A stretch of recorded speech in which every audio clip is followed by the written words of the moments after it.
Off the southern coast of Maine, half a mile out in Saco Bay, sits Wood Island. 35 acres of rock and scrub, surrounded by cold Atlantic water, home to a handful of deer that swim back and forth to the mainland and flocks of seabirds that scatter in the wind. From the shore at Biddeford Pool, you can see the lighthouse rising above the treeline. White granite tower, 47 feet tall, its beacon flashing green and white every 10 seconds, guiding ships around jagged rocks the way it has for more than 2 centuries. It looks peaceful from a distance, but Wood Island carries something darker beneath the surface. The people who have worked there, visited there, and spent the night there have reported things they cannot explain. Temperature drops with no source. Footsteps in empty rooms, doors opening and closing on their own. Strange voices in the air, shadows moving where no one is standing, a woman sobbing somewhere in the dark. Wood Island Lighthouse was authorized by an act of Congress in 1806 during the administration of Thomas Jefferson. The United States government purchased 8 acres of land on the island for $140. The first lighthouse, a wooden octagonal tower, went into service in 1808, making it Maine's second oldest lighthouse and the 11th oldest in the entire nation. The wooden structure eventually deteriorated in the punishing salt air, and in 1839 it was replaced by the granite rubble conical tower that still stands today. For over 170 years, keepers and their families lived on that island year-round. They kept the light burning, they farmed small plots of land, they rescued sailors off wrecked ships. They endured the isolation, the storms, and the long Maine winters. One of the most beloved keepers was a man named Thomas Henry Orcutt. A former sea captain, Orcutt had previously served at Saddleback Ledge Light before taking the post at Wood Island in 1886. He would stay for 19 years. He lived on the island with his family and a dog named Sailor, who became famous along the Maine coast for ringing the station's fog bell. Whenever a passing vessel sounded its whistle or bell in greeting, Sailor would grab the bell cord in his teeth and give it a hard pull. The answering clang would echo out across the water. Newspaper stories about the dog were printed in papers across the country. Wood Island was not just home to the lighthouse keeper and his family. Other people lived on the island too. Frederick Milliken was one of them. He was about 35 years old, a fisherman and part-time law officer. He lived on the southern end of the island with his wife and 3 stepchildren in a modest house. He was known as a man of considerable physical strength, proud of his ability to lift great weights, a peaceful man by reputation. He also owned a second, smaller structure on the island, a building that had originally been built as a chicken coop located a short distance from his house. He had agreed to rent that structure to 2 young men. Their names were Howard Hobbs and William Moses. Both were around 24 years old. Both were part-time fishermen who supplemented their income by hunting seals for bounty, and both had a serious drinking problem. They had been living in the converted chicken coop for some time, and they had not paid Milliken any rent for months. In late May and early June of 1896, Hobbs and Moses made a trip to Old Orchard Beach on the mainland. They were drunk and disorderly enough that a deputy sheriff named Duff threatened to lock them up, but he let them go with a warning. The next day was Monday, June 1st. They rowed back to Wood Island. It was approximately 4:30 in the afternoon when they arrived. They had been drinking, and Hobbs in particular was heavily intoxicated. As they came ashore, Frederick Milliken and his stepson were nearby. Milliken turned to Hobbs and said he wanted to speak with him. Hobbs said all right, but kept walking toward the shack. Milliken followed, went into his own house, put on his vest with his policeman's badge pinned to it, and came back out. Inside the shack, Hobbs picked up his rifle. His roommate William Moses told him to leave it. Hobbs said he might get a shot at some birds. He brought it along. The 2 men met Milliken outside his garden gate. Milliken looked at the rifle and asked whether it was loaded. Hobbs laughed and said it was not. Milliken said he would see for himself and started walking toward Hobbs to take the weapon. Hobbs raised the rifle to his shoulder and fired point blank. The bullet entered Milliken's abdomen, just below his lower right ribs. It struck a rib on the opposite side and lodged near the liver. Milliken put his hands to his chest and called out to Moses that he had been shot. His wife had been watching from the doorway. Together with Moses, she helped her husband inside and got him onto a bed. Moses and Milliken's stepson immediately rowed across to Biddeford Pool to summon a doctor. They reached Hussey's store and telephoned for Dr. O'Neill, who left for the coast at 6:15 that evening. What happened next on the island, in the time before the doctor arrived, was recorded in detail by the Biddeford Daily Journal the following morning. Hobbs, who had seemed suddenly and completely sobered by what he had done, stayed near the dying man and offered to help. At one point, the wounded Milliken mentioned that his boots were hurting his feet. Hobbs knelt and took them off. During that moment, a dialogue occurred between the shooter and his victim. Hobbs told Milliken it had been his own fault for reaching for the gun. Milliken's reply, if he made one, was too faint to be heard clearly.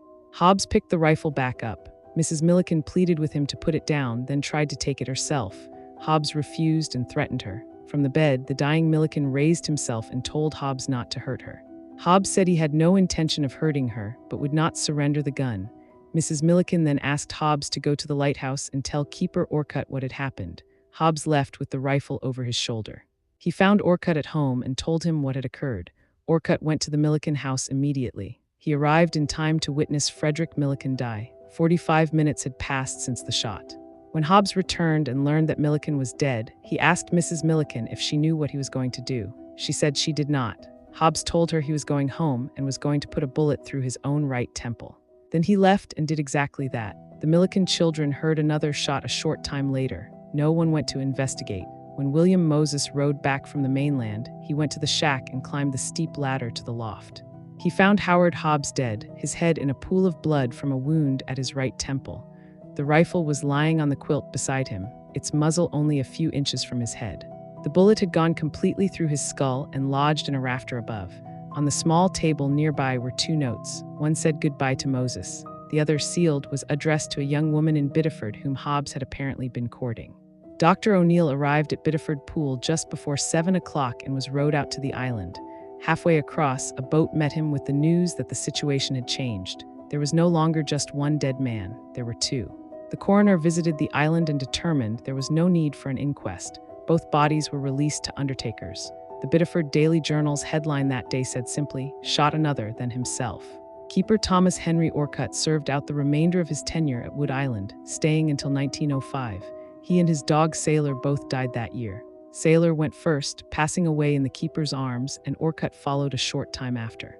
19 years on that island had shaped the man. It is impossible to know how deeply the events of that June afternoon stayed with him in the years that followed.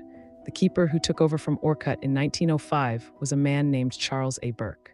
According to accounts passed down through local history, Burke became so disturbed by what he was experiencing on the island that he abandoned his post and went to stay at a boarding house on the mainland. The following morning, he was found dead, having jumped from a third-floor window. Whether the island's atmosphere, its isolation, or something more was responsible for Burke's state of mind is not something any record can tell us with certainty. But the story has attached itself to Wood Island as firmly as any other part of its history. In the decades following the killings, the accounts of hauntings were passed along by keepers and their families. A lighthouse keeper's wife walked into a closet and came face to face with the figure of a man standing inside it. Moaning sounds were heard near the site of the old chicken coop shack where Hobbs had lived and died. Locked doors flew open with no apparent cause. Dark shadows moved along the walkway at the top of the tower. Strange voices traveled on the air with no visible source. A woman's figure was seen on the grounds, believed by those who witnessed it to be the spirit of Mrs. Milliken, still present in the place where her husband was carried to die. These were the observations of people who lived and worked on Wood Island, people with no stake in the supernatural and no reason to invent what they were experiencing. As the decades passed, the reports did not stop. Window shades were seen spinning upward on their own in still air. The sound of a gunshot was heard when no one on the island was armed. Footsteps moved through the keeper's quarters when the rooms were empty and confirmed to be so.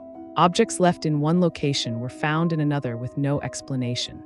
Members of the Friends of Wood Island Lighthouse, the volunteer organization that took over stewardship of the property in later years, reported returning to find things rearranged from where they had been placed. The pattern was consistent enough and the witnesses varied enough that the accumulation itself became difficult to dismiss. A detailed investigation took place in 2005 when a paranormal research team called the New England Ghost Project traveled to Wood Island to investigate. The team was led by Ron Kolick and included a medium named Maureen Wood. Kolick and his team set up equipment in the lighthouse dwelling, established a lit base room in the kitchen with small LCD screens receiving images from cameras placed around the property, and began their work after dark. The first significant contact occurred at the top of the lighthouse tower. As the temperature in the lantern room began to drop rapidly, the medium began to speak in a voice that did not seem entirely her own, repeating that she had not meant to do it. The phrase came again and again. Those observing from the base room watched the temperature meters fall and listened to the communication. The question was whether that spirit, expressing remorse at the top of the tower, might have been the ghost of Howard Hobbs. In the basement of the dwelling house, the team encountered what appeared to be a female spirit. When photographs taken with an infrared camera were later developed, the images showed what appeared to be an orb that shifted into a human female form. Whether that presence was Mrs. Milliken, watching over the place where her husband died, is something no one can confirm.